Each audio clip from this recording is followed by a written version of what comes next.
friend. At least you made it till the end.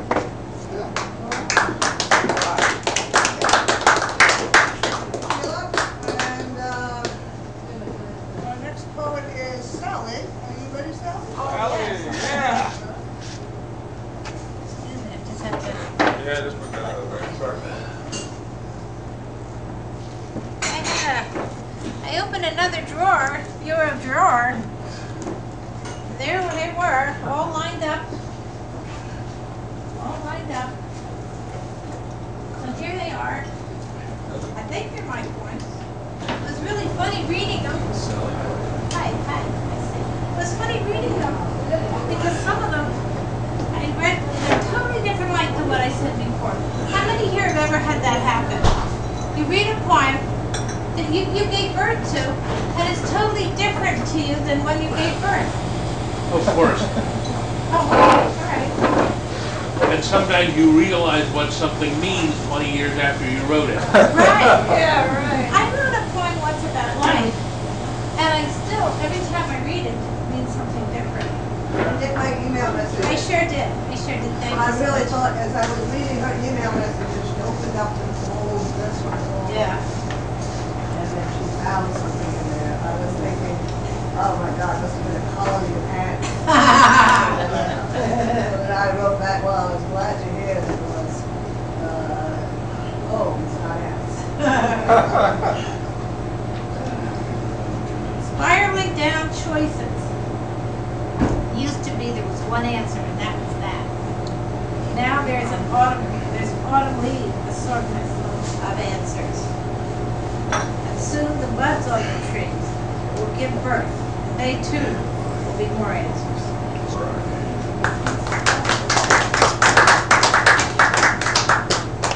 The plants that didn't have, I was just thinking, do you ever watch the program about the hoarders? Hoarders, people that hoard things? I wonder when I get real old if I'll be a poetry hoarder. All right.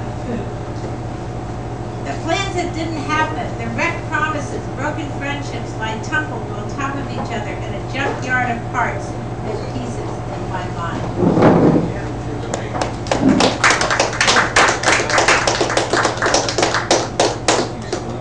It's fall again. Leaves falling, being raked up and removed in big bags. The ground is barren where leaves were. My life has autumn, seasons when winds blow harshly and leaves fall off trees. It's a sad time, but I have to rake and remove the leaves. Spring, new buds, new plans, new beginnings. A precious time, summer, for play and getting away. But now it's fall. The cold winds are blowing, and lost and dead leaves are in the air. Dead leaves smell of death.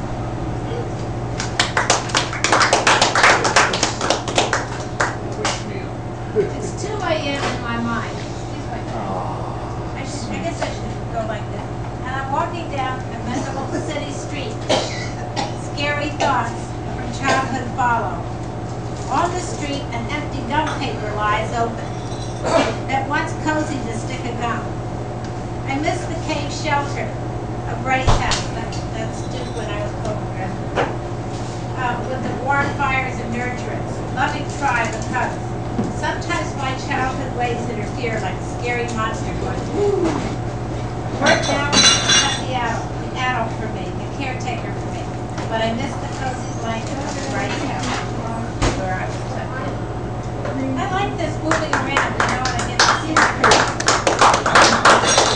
Like it? You finished already? The me nobody knows.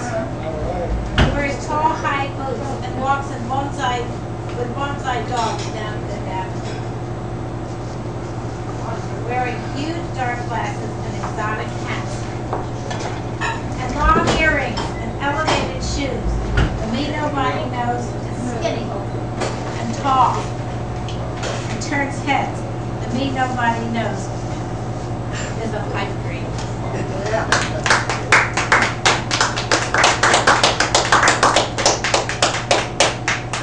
Knowing you has been like riding the merry-go-round, never able to get the gold ring. But on each time circle, hoping that maybe this time I will catch the gold ring. I'm thinking maybe I had better get off the horse and off the merry-go-round. numbers in the window.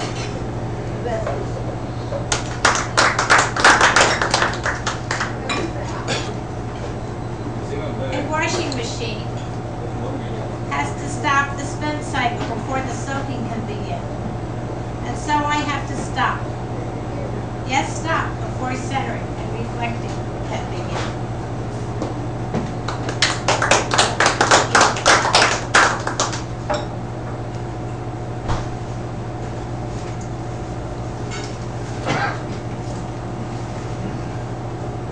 Canadian geese in military form fly across the horizon. Their straight black line reminds me of a Navajo's weaving shuttle going from side to side, leaving a dark black pattern on the blue of the sky.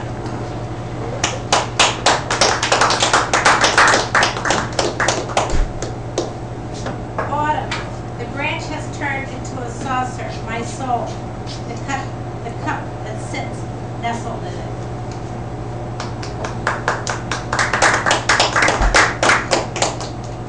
My sister's nails. My mother's lines between her two brows she tried to erase and renew with patches and exercise. I try and renew mine by doing inward things like breathing and meditating and thinking beautiful thoughts. I guess my mother taught me that. Do spiritual exercises, she said, like sitting up exercises, need to be done daily. My mother was more skeptical, even though I too make lists, lots of lists. I'm doing a stand-up comedy gig about my mother on the 25th at Emma's Coffee Shop, which is at 20th and Geary at 7 o'clock. I'd love to have you there. It's a comedy thing about my mother, who was not an ordinary archetype writing mother. My mind is Avery of ideas and inspirations flying, lighting on a perch. Then off, wham, a door opens and someone walks in. The ideas with feathers don't want to settle and rest, but flap their wings and dart about.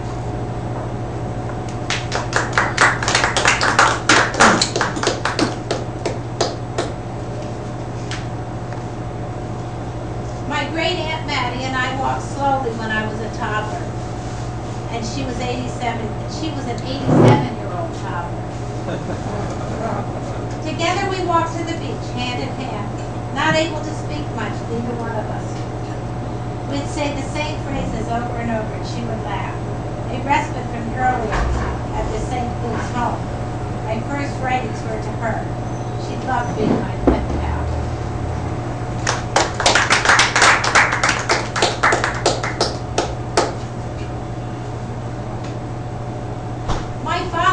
Shut behind glass as though there was a glass wall between him and the world.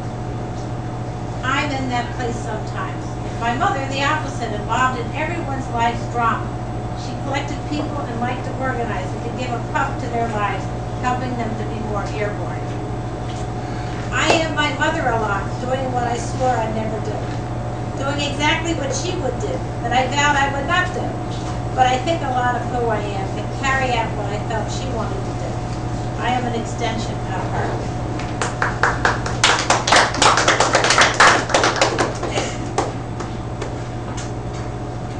Yeah, I'm going to stand up on the stage with a sweater that she got for me when I was 12. And she got it big enough to last the rest of my life. And still too big.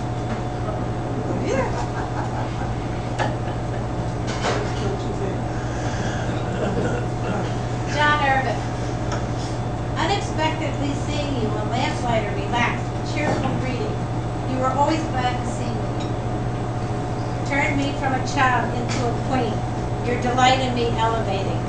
John the Irish farmer lives forever in my mind.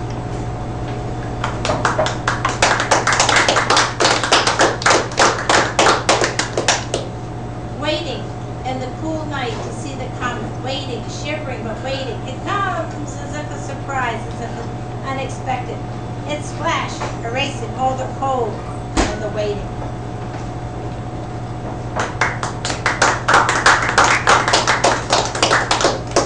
I feel a poem coming on. I need to sneeze, cry, right, yes, right, remembering the barn at Idlewild. How the barn swallows left a lot, leaving their dirty droppings. I felt like a barn lately, with friends, family, acquaintances flying away. Flying high and off with a lot of power. I'm an empty, cold barn in need of roosting barn swallows. Perhaps my tears will heal the crackling pain. The sun holds me in its arms, its rays stroking and comforting. But for now, I'm a cold, lonely barn. Thank you so much.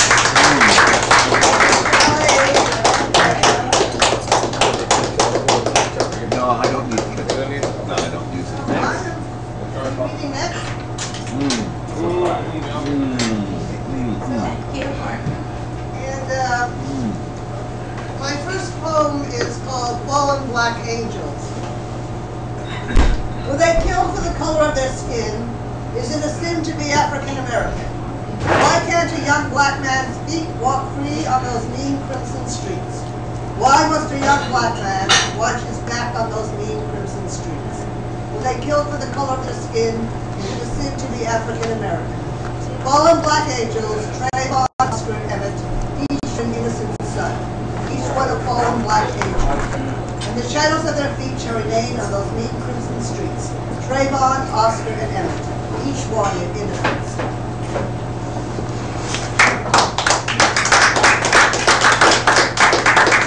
Next is a poem I wrote for my grandmother. I'm going to dedicate this to Sally, who enjoys hearing poems about my grandparents. Yes. It's called Ma Chère Grand-Mère, which means my dear grandmother. As I played with the giant dollhouse a neighbor bestowed upon me, arranging and rearranging the dollhouse occupants and furniture over and over again, I waited to taste the délicatesse de refused in Ma Chère Grand-Mère, impatiently inquiring time and time again, when will the beignet be ready, Grand-Mère? Ma Chère Grand-Mère prepared with tender loving care, a sweet aroma of beignet permeated the kitchen air. While my childhood photograph played on and on, music permeated the dollhouse with innocent songs of yesteryear. And Grand-Père watched those grotesque wrestlers on TV. How strange, I thought that must be. As I played with the giant dollhouse, a neighbor bestowed upon me, arranging and rearranging the dollhouse occupants and furniture, over and over again. I went to taste it, but the contestant is used in Ma Chère Grand-Mère, impatiently inquiring time and time again, when will the beignet be ready, Grand-Mère? As I close my eyes, I can still smell the sweet scent of those beignets today. Ma Chère Grand-Mère prepared with tender loving care, beignet, lemonade, and Ma Chère Grand-Mère.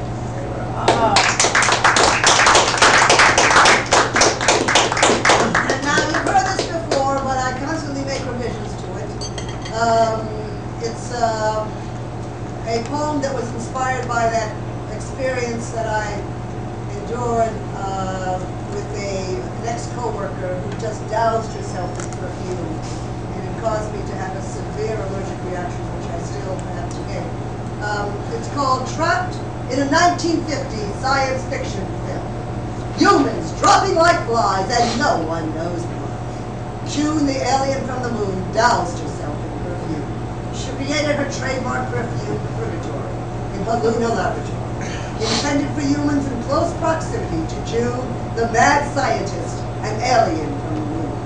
Humans developed severe allergic reactions, including coughing, wheezing, and yes, even death. Trapped in a 1950s science fiction film. When accused by humans of being full of perfume, June replied, "You're all FOS. You're liars." For light years, she succeeded in killing the masses with her alien perfume. Humans dropping like flies and no one. One day, the perfume was too much for June, and she drowned in her own. Trapped in a 1950s science fiction film with no return shot. So I find myself constantly revising my poems and my songs, and I ask myself, why do we revise? So the poem, it goes, why do we revise the poems? Why do we revise the songs? Why? Because we don't want the poems or the songs to die. Why do we revise the poems? Why do we revise the songs? Why? Because the revised poems and songs keep us alive. This little jazz song I wrote is called Po' Boy, Jambalaya, and Gumbo. Po' Boy, Jambalaya, and Gumbo. wiping the sweat from their brows, wiping the tears from their eyes, playing a century of blues of the brass sacks down around New Orleans, to forget the racism, to forget the cynicism. Po' boy, jambalaya, and gumbo, wiping the sweat from their brows, wiping the tears from their eyes, playing the brass sacks to forget. Oh, Now, keeping on the same theme, this is another song I wrote. It's called With Tin Cup Right Side Up. Cinnamon, you're the one. With cinnamon red hair and eyes as blue as the blue cerulean sky. Cinnamon, you're the one. Playing that sweet, sexy sax in my ear, and Coco will be singing the blues right by your side. Coco and Cinnamon, just try to stay alive, just try to survive after the hurricane. With Tin Cup right side up. On the corner of Lean Beacon Street down around New Orleans. Having some fun on the corner of Lean Beacon Street down around New Orleans. Just try to stay alive, just try to survive after the hurricane. With Tin Cup right side up. When it's all said and done, Cinnamon, you're the one. With Tin Cup right side up. Now, next one was called The Beautiful Sound of Poetry. It's 3 a.m., my mind and body are at peace and in harmony. Suddenly, I'm awakened by the beautiful sound of poetry, dancing and dancing with me. There's something entrancing and awakening to the beautiful sound of poetry, dancing and dancing with me. I capture the moment indelibly, oh, the beautiful sound of poetry.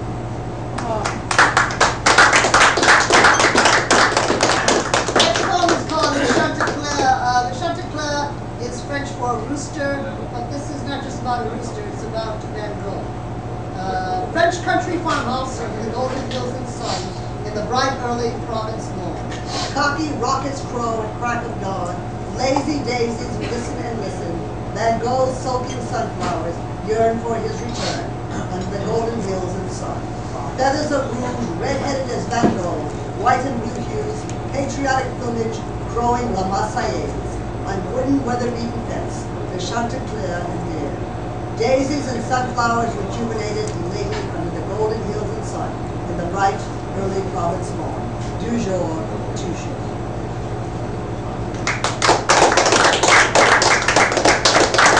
The next is based on a nightmare I had about some gangsters coming after Ray with 357 Magnum guns to collect the debt that he owed them. So it's called Rendezvous in Cinema Heaven. Menacing men in felt fedoras noir knock on door to collect debt, threatening death. Femme fatale informs lover undercover. 11 minutes to midnight. Menacing men in felt fedoras noir and zebra-striped suits follow in pursuit. Seen on the run, toting 357 Magnum guns. And they all disappear into the silver screens. Rendezvous in Cinema Heaven.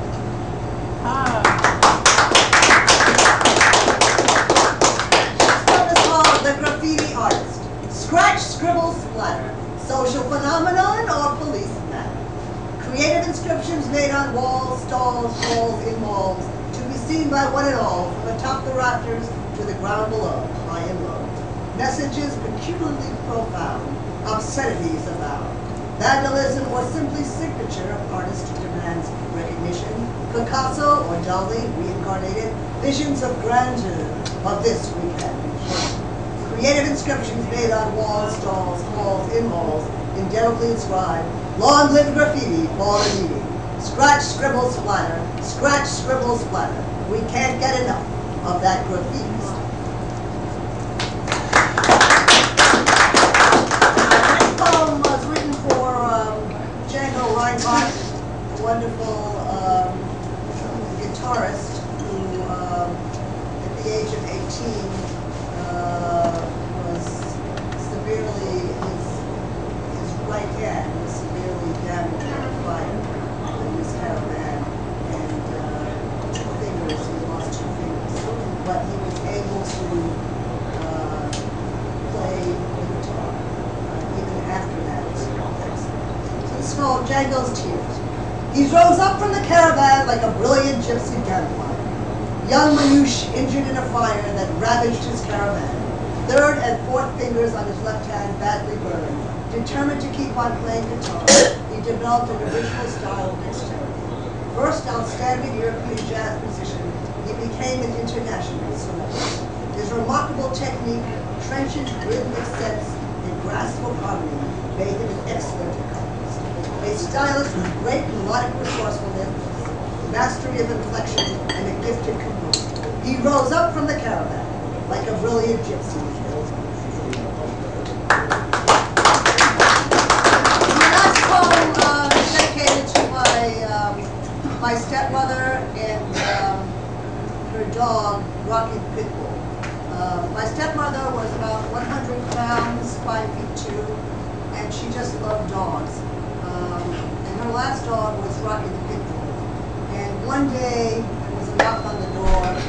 2 animal control officers came to round up all the pit bulls in the neighborhood, including Rocky. And this is what she told me. In a blaze of glory, they came to round up all the pit bulls in the neighborhood. Dorothy told the 2 burly animal control officers, "Those pit bulls are the finest people I know. If you take Rocky, you've got to take me too."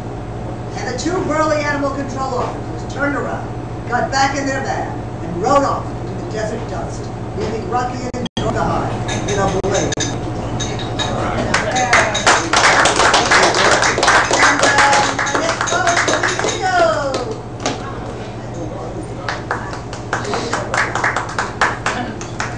I keep reading the same.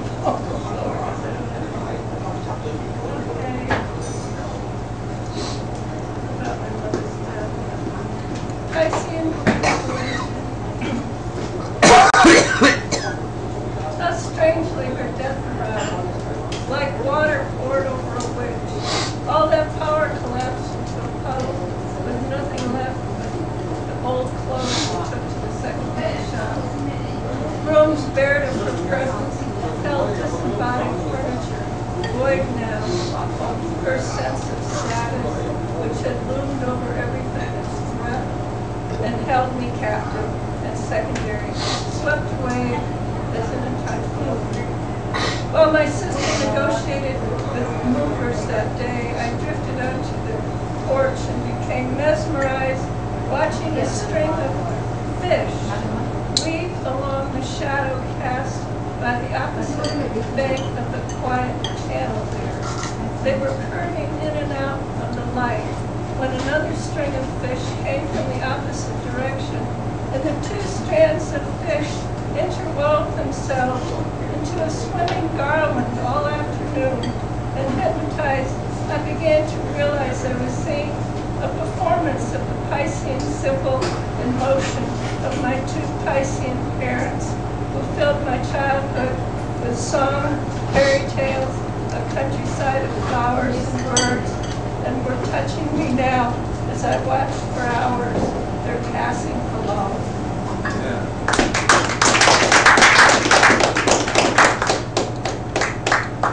The street. On the street outside this cafe, a rich tenor voice begins to rise.